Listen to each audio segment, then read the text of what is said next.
So I'm Joel Olbricht, and I am on the AICPA board, AICPA now being the Association of International CPA, so it's kind of an interesting place to be nowadays.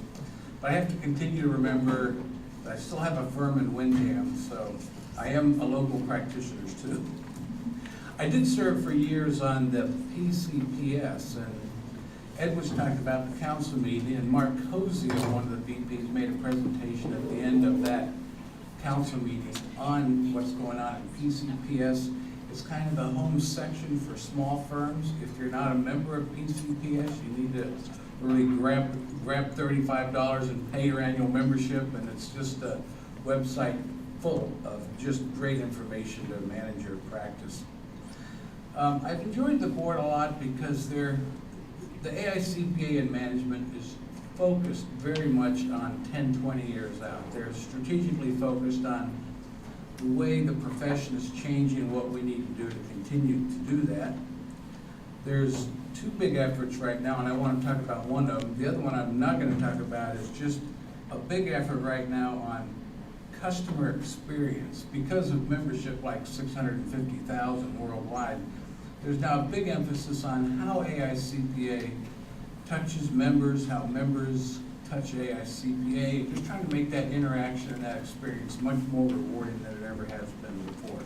So that's a great thing going on within AICPA.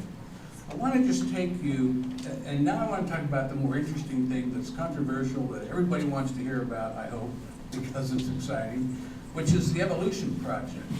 And I want, in your package, if you find, there's one piece that has the NASBA logo and the AICPA logo on the very top. And I just want to say, I just want to read one paragraph because it leads you into this discussion very nicely. And it's right here by the second black box, on the right side of the black box, and it reads, as the skills required to perform the profession's core services evolve, CPA licensure requirements must evolve as well. For this reason, NASBA and the AICPA are exploring how to adopt the CPA licensure model so it better aligns with the work CPAs do and continues to serve the public interest. So I think of most interest, this is a joint project between NASBA and AICPA. Sometimes it can be said that AICPA just picks up these projects and moves them forward. But this is a project that they have gone no further than what NASBA wanted to. Now NASBA is the National Association of State Boards of Accountancy. So as you can imagine, this is a pretty very important group to work with because they serve the public interest. They're the ones who are our regulators and our watchdogs. They give you your license. AICPA is only an association. So the two of them are working together. So far they are in agreement pretty much on the right direction to go. So let me make the comments about evolution as I look at it. Because when I think back to my days of taking the CPA exam back in Lubbock, Texas in the Civic Center with 2,000 students trying to pass the exam for 3.5 days, it's a whole different world than it is now, where it's on a computer, in a computer room, computer generated, computer answered. Results are fairly quickly. You know, back in the old paper days, it took forever to hear how your score went. So the world has changed, and it's changing even faster every day. The need for new CPA knowledge and testing is quickly changing. And we must remember that this whole discussion is not particularly about you. If you already have your CPA license, it's not about you at this point in time. It's about where the CPA industry is moving and what the future students and CPAs are really required to do once they get their license.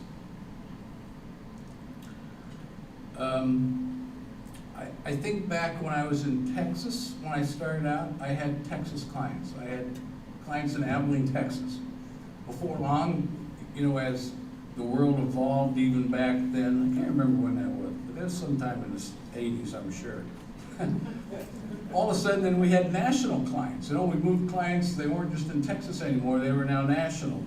And now I work in a firm in Windham, New Hampshire, and I have clients that I reviewed financial results from Turkey, Brazil, Germany, UK, China, India, and Dubai.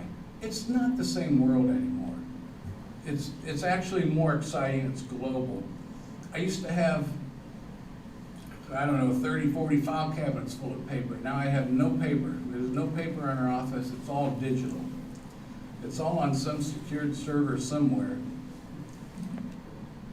And I think our clients are going to that same point. They are no longer paper-based, they're very digital-based. They do the same things, the data is somewhere on a server somewhere.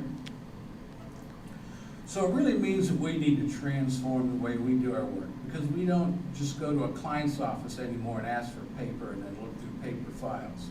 A lot of times we're looking through their digital files to manipulate, to access, and to analyze the data so that we can do the comp, the review work, the audit work, and the tax work.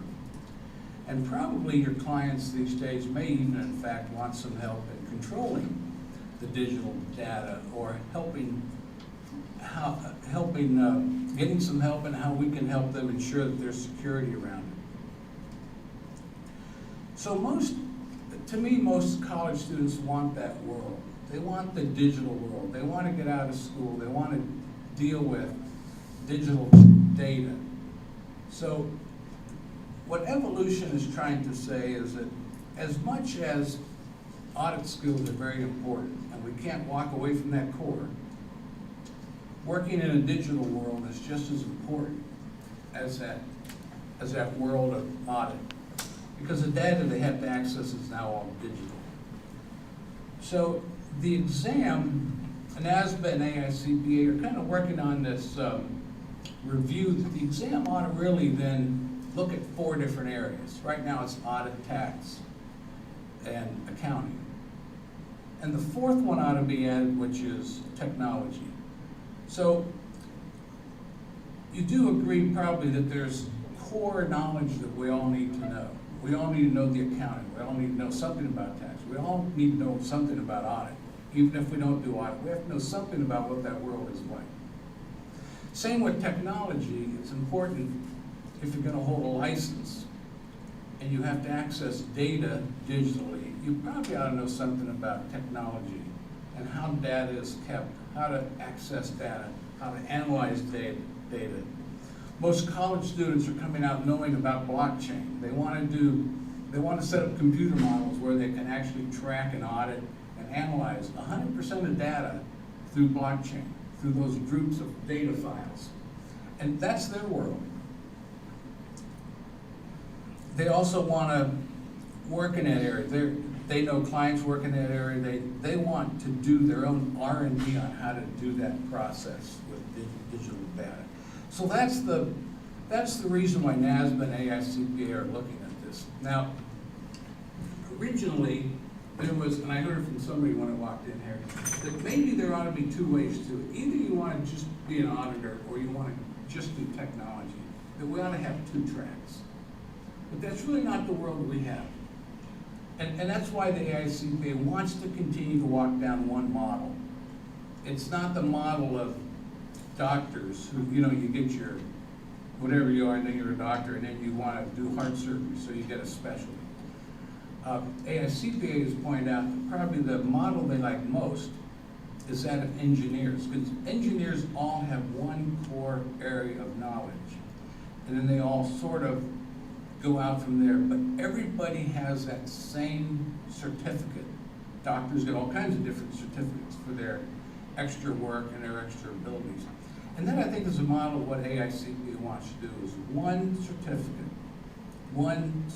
that the world already knows about, but let's just get more technology involved in it. So what's going to happen then? If you can agree for just a moment that it's good if we all continue to hold a CPA that has a core set of knowledge, and technology has now become a part of it, how do we then look at the exam? And I think that's, as Ed would tell you, that we went through a very exciting exercise at council as to how we now will take the exam and what percentage of it should be all those core areas. You know, what part of technology should be in the exam that's basic or that gets even more advanced.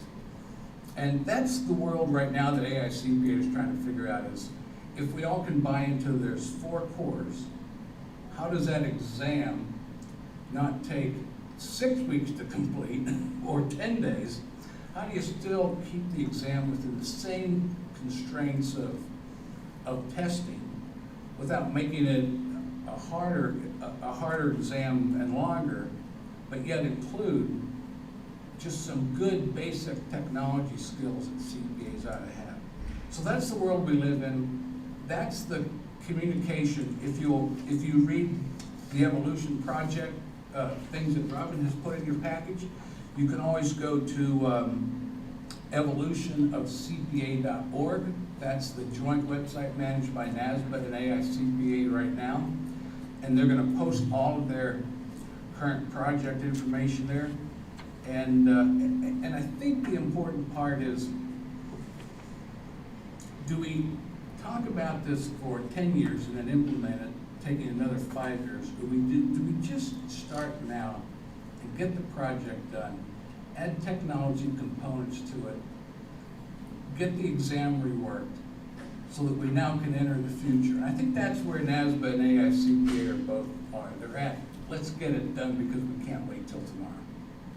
So that, I think, is my presentation, and I'll be around too if anybody wants to discuss this, because it's going to be a hot topic. It's going to be discussed a lot through membership as to is it really 2 tracks, or do we stay with the 1 core? And I'm convinced, talking to everybody and thinking through this process, of probably staying with the 1 core, adding technology, changing the exam is probably the right way to go. Thanks. Robin, before you start your presentation, I just want to 2 seconds on what Joel just had to say. By being on council, by going to 3 different meetings, my first meeting they were talking about the CPA evolution, and it was in the back corner, nothing that we were going to worry about. Last May, in DC, this thing was out of the closet. They were ready to run it through and make it effective immediately. They did some great due diligence over this past summer. They gave the council members a tremendous amount of data to look at. Right now, they're hoping that this is something that we possibly will endorse next spring. So it could be effective as soon as 2 years out, where the exam will be changing. So it's something that I think you all need to pay attention to. You should pay attention to the AICPA Journal of Accountancy. Monthly, every month that comes out, and it has some articles on it. But this is, the train has not left the station. It's actually a much better looking train today than it was 6 months ago. But this is, it's pretty dynamic. And being in Seattle may have actually changed my opinion on it from what I had heard last year in DC. So ask questions. Myself, Joel, Kyle Heathfield, we all have gone through a couple different presentations on this, but Joel, obviously, as being on the board, he's there more in the forefront. But pay attention to what's going on, but this is coming.